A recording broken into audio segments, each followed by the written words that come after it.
Mapua dito sa ating unang laban on a Wednesday, March 4, 2026. Good to have you with us. Again, JRU at 2-9 right now. Mapua is at 4-6. Game is underway. Martin Javier with Coach Hammer, Martin Antonio, and JRU starting off with the kill block. And the person that you mentioned, Julia Di Matawaran, on coverage right there at the net. Underrated kasi hindi siya ganun katangkad talaga, but she's very quick and maganda yung court sense niya. And very gritty player as well kasi pag binibigyan siya ng bola, diin kung pumalo.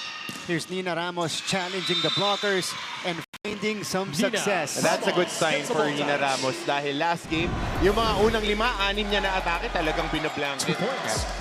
Kargado na yung block na dalawa. Yung libero nasa likod, parang 4 yung umukover sa side niya. Talagang siya yung una sa scouting report ng Perpetual previously. Pinahirapan ng mga atake ng St. Benil yung Perpetual.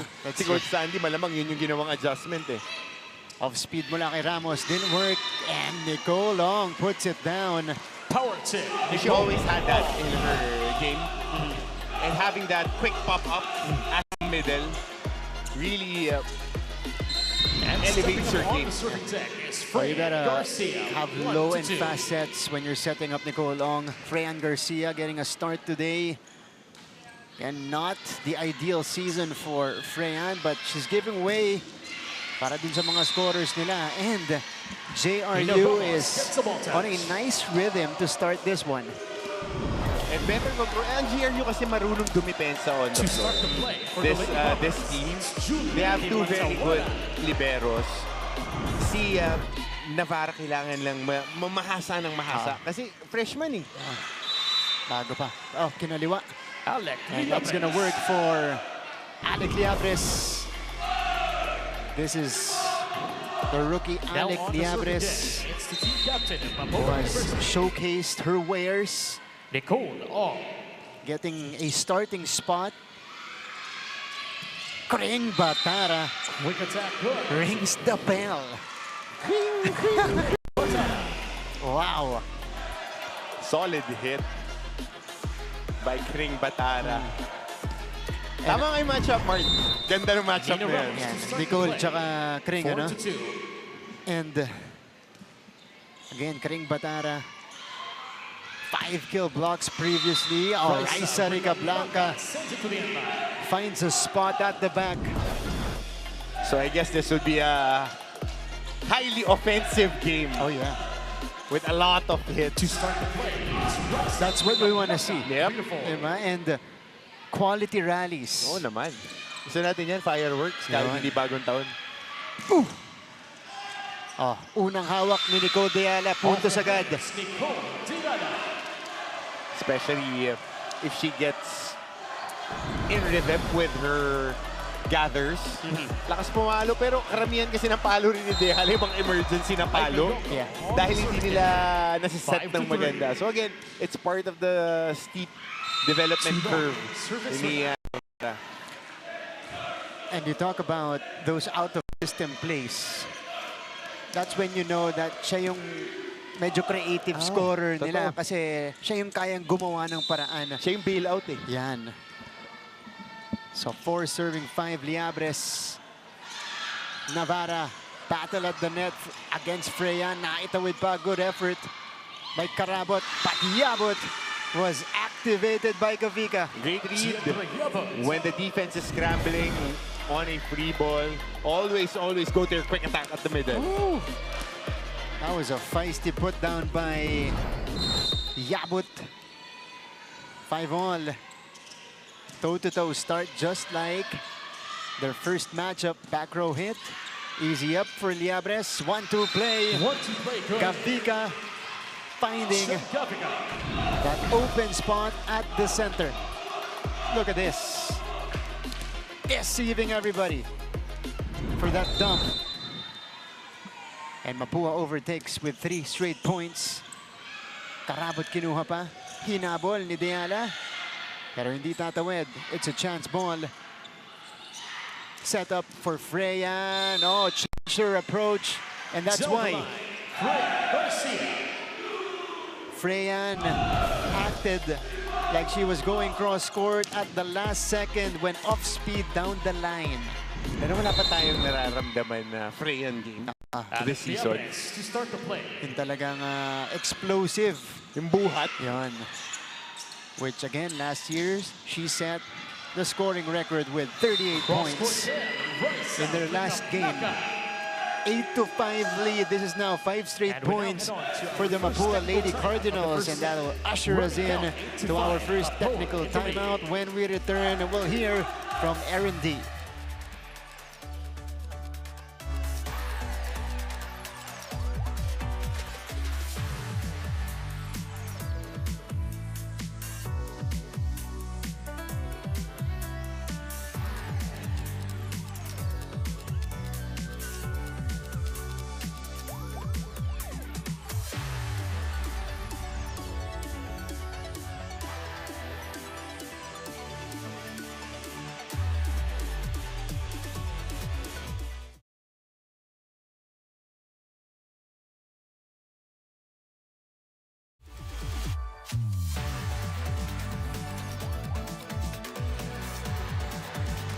You're still watching the NCAA Season 101 Women's Volleyball Tournament. Good to be back with you guys today, Martin and Coach Hammer. We're already nearing the playoffs here in our volleyball season, and it's just natural that our teams would start to find their identity at this point in time.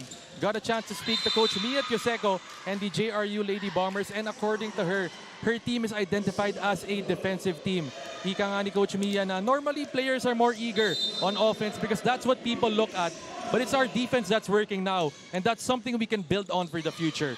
Meanwhile, for Coach Aying Esteban and Mapua, he tells me that he sees his squad as unpredictable. Sabi nga niya sa akin, minsan maganda laro namin at maganda ang rhythm. Minsan shaky kami. Okay sana kung mas consistent pa kami. And now on injury report, Rayan Lalong Isip is out with a partial ACL tear. That's according to PT Zed Martinez of JRU. Balik sa inyo, Martin and Coach Hammer. Thanks, Aaron. Yeah, si Lalong Isip hoping to return. Yep. Maybe before we enter the play-in, but that's a good report on the identities of these teams. And I like the awareness of both coaches, Coach Hammer. They know what they have as we mentioned on their squads. Earlier that JRU has been a very good floor defensive team. So that's something that they can bank on. Yung kabila naman, consistently inconsistent. And at the end of the day, bago ka pa lang dapat pumasok sa season, alam mo na yung identity ng team mo. And even the coaches know, your opposing coaches, pag nakikita nila, yung mga coaches din natin, nag-iiwan niya ng mga bakas. Oo, kung ano talaga yung mga nire-recruit nila, ano yung game plan nila. Very minimal lang ang mga variations yan. Yeah, kasi doon nakabase yung kung paano nila didiscard yung mga teams natin. And of course, what they have at the start of the season, as we see here, Freyan Garcia put that one away. That's not set in stone. Siyempre, may progression pag-aganap as we roll along with the season. Kasi kung titignan mo nga, even when I was still watching as a fan, yung mga teams talaga, traditionally, they recruit certain type of players. Kahit kinokopy natin, nung sila Regine pa naglalaro, laging malalaki ang Arellano. Ang Perpetual, laging aggressive attackers. Hindi naman lumalayo yung mga coaching staffs na nire-recruit nila kasi it works for them Diba? Kumbaga may template May template talaga sila ng mga nire-recruit na players. So, papasok ko lang ng season, alam mo may buy-in na. Tingnan kung saan nakaharap yung spiker, tingnan yung kamay, tapatan lang ninyo. Kaya paano ba tayo mag-block? Anong binablock natin? Tingnan mo yung kamay. Anong binablock mo dun sa antena? Wala kang binablock dun. Tingnan mo dito.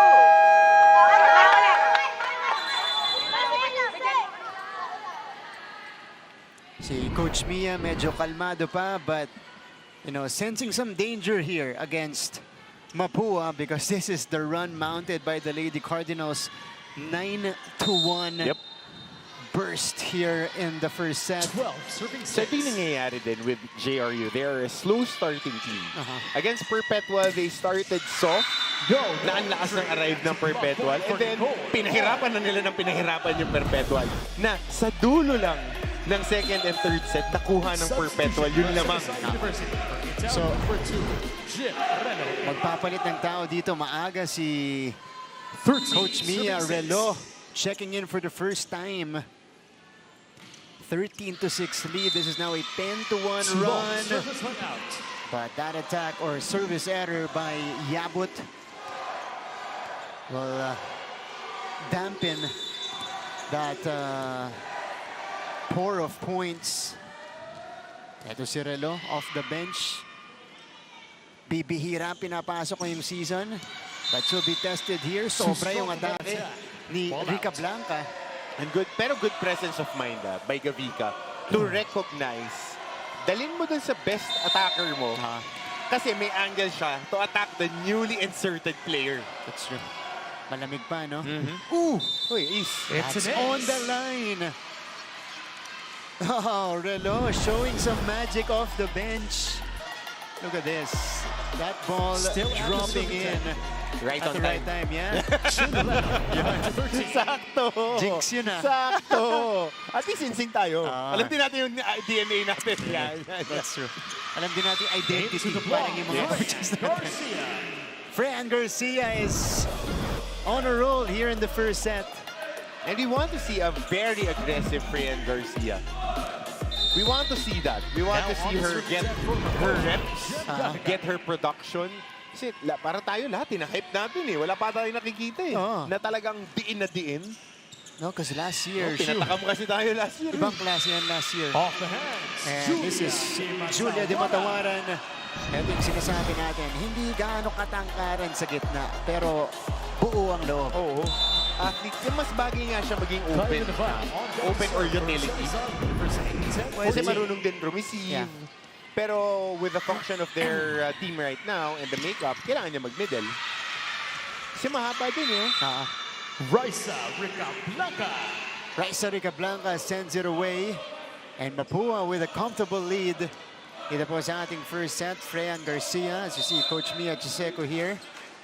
Looking intently, Freyan Now on the serve in the season Garcia. with 108 points so far. And that's not a lot. That's a little under 11 points per match, which is low for her standards. But she's trying to, she still has time to pick it up. Lalong-lalo ngayon, kailangan siya ng team niya. Yonko couldn't do it. Esteban, or that's Diablos rather, able to put it away. And it is a 16-10 lead for the Lady Cardinals, making quick work of JRU here in the first. Mapua still in the lead.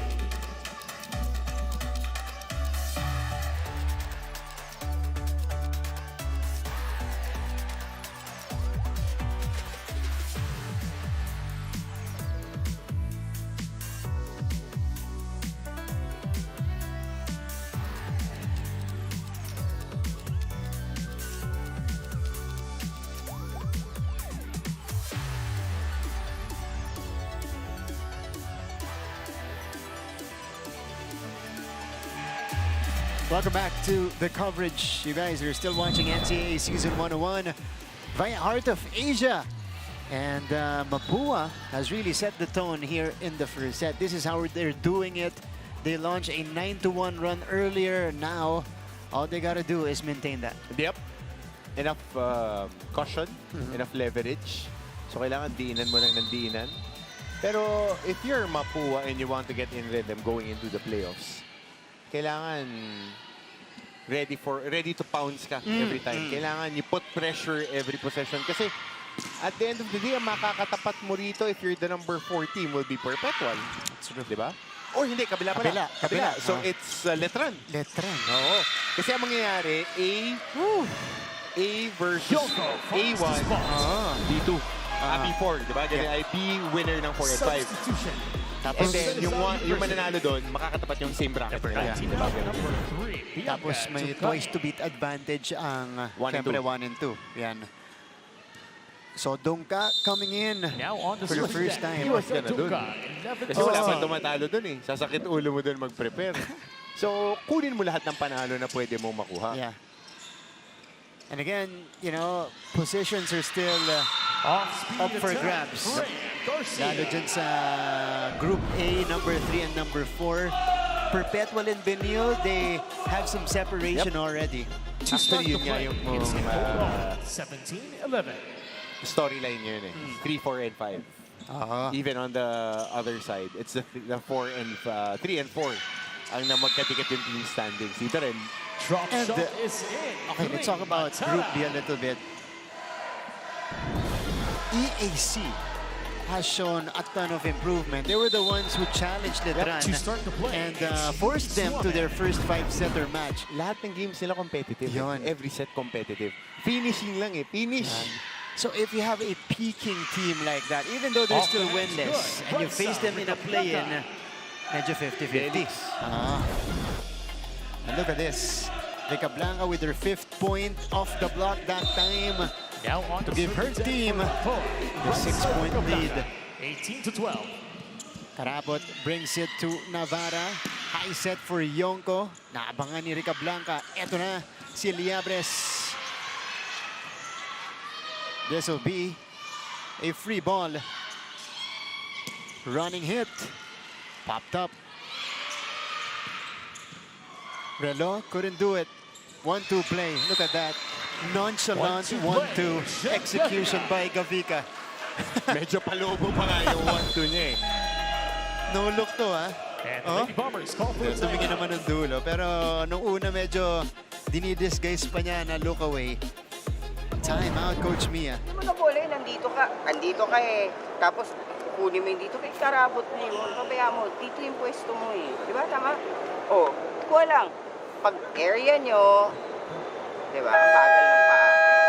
Habol tayo, habol tayo. Tara, tara, tara. 19-12. It's been a massive Mapua takeover here in the opening set. And they're doing it as a team. Garcia has 3 points. Rica Blanca has 5 to lead the way. Liabres has also scored a bunch. Even Yabut and Ong. So, lahat dito napapuntos na ni Jem Gavica. Kring Batara. Good setup job right there by Navarra. Saktong-sakto. Ilapit mo lang dyan sa net. Should be able to get a good hit. Kasi nagkakaproblema siya pag medyo nilalayo mo na sa net. Yung mga quick attack niya, hindi na niya nakaangulo. Medyo may distansya yung set. Rebustes, difficult first ball. Rica Blanca Into the net. low on the attempt. Binitin pa kasi ng Plus konti. 1. Medyo pitin yung palo niya. Lady Bombers. 14. It's Serving. now 14, serving 19.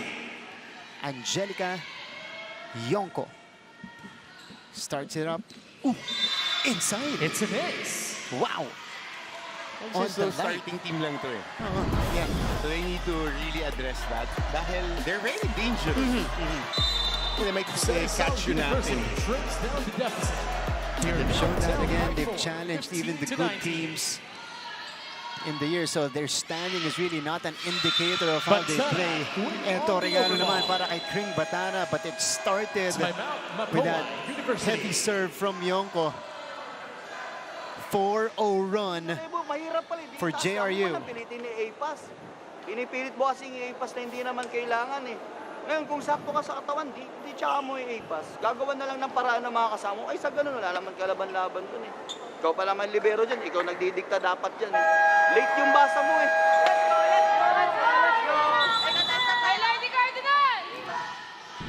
That message directed towards Princess Rebustes. Kasi si Rebu World, hindi nadidiskartehan itong mga serve ni Yonko. 4-0 spurt by JRU to make it close. Yabut was activated. Run ender by Deandra Yabut. Nauna pa nga yung talon. Yabut. Late na dun sa ano, no? Sa But just kuha. enough. But that was a better pickup coming from Rebustes. This That is is a positional fault. an unforced error against the Lady Bombers. Not what they needed. Because that'll give Mapua a freebie and It's now 21. it'll enable them to restore A more comfortable lead. Kring drops it. Smart Finding a drop. spot. Kring Batara. Going above the net.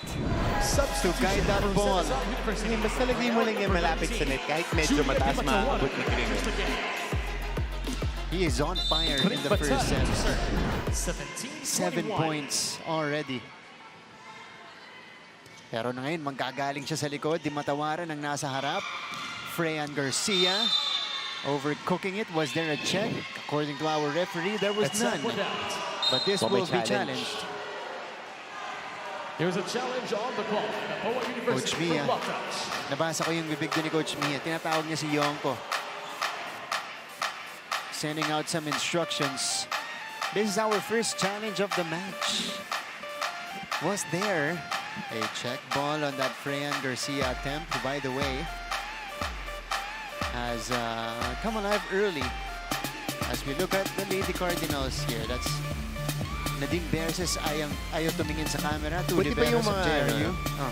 women's volleyball. Saka yung mga volleyball players natin, pagka may challenge, relax lang eh. Oo nga. Tama. Yung first time, yung mga challenge, lahat nakakulot Tense. yun eh. Intense eh. Tense lahat, no? Walang sumasayaw. Dito sa women's volleyball, they know what to do. They're used to projecting in front of the camera here. Kanya yata si Coach pwede sumali. Coach Aying. Mamaya, nahihiya lang. Yan lang. Si Coach Aying. But Mapua and JRU facing off in our first game. Yan, no? The more... Baka ma-injured yung PT ha. Bayawat. Upon review, there Okay. is a block touch. Was there a Challenge touch? of Uy, Mapua meron. is successful. They have 2 more remaining challenge in this set. Good challenge. Point and So serve Coach to the Aying Cardinals. Esteban, Substitution for Mapua. Nadine Nine out, Berses will number come in 16, Nadine for Berses. Mapua. She'll replace Yabut. And this is another player who suffered an ACL injury 22, last 17. year that prematurely ended her season. She was having a great run as well before that. Maganda rin yung recovery niya. Maganda. Maganda yung recovery niya. Got back her explosiveness and her quickness on the court. Saka yung timing. Ah, Which is the hardest thing to recover that's from. true. Yeah. Smart Freyan draw. Kring reading Garcia. that defense well. 23-17. Garcia has 6 points already. So this is the Freyan that we know. Serving down. Nadine Berses. Good server. Relo. Good placement coming from Relo. Cross-court na. Jackson scores. Nakita mo naman yung palo. Gusto niya i-cross-court, pero na-down the line. Oh, Oh, yeah. ang paganda pa. And on the serving Umibabaw siya sa mga blockers natin. 23. 18 serving 23. Nicole getting the chance ball. Alonia brings it to... Oh, that was Swamer, who checked in a few moments ago. Garcia was checked at the net. Freyan again gets a retake. Here's Swamer with the push. Not gonna work. Freyan rises. Oh, malamig pa off the bench itong si Swamer.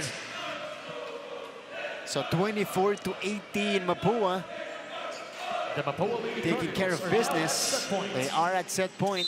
Serving for the set is Jen Gavika. Jem Gavika, who has been fantastic here in the opening set. Activation at the middle. Uy, Nicole Long brings it over. I don't think that was the plan for Nicole, but she No rejects entry. That's a block point for that Raisa spike Rivera. attempt by Swamer to end the first set. How about Nicole Long recovering very quickly on the ill-advised attempt, blocking Lady Cardinals. that shot to end the first set. 25-18, 1 set in on lead for Mapua.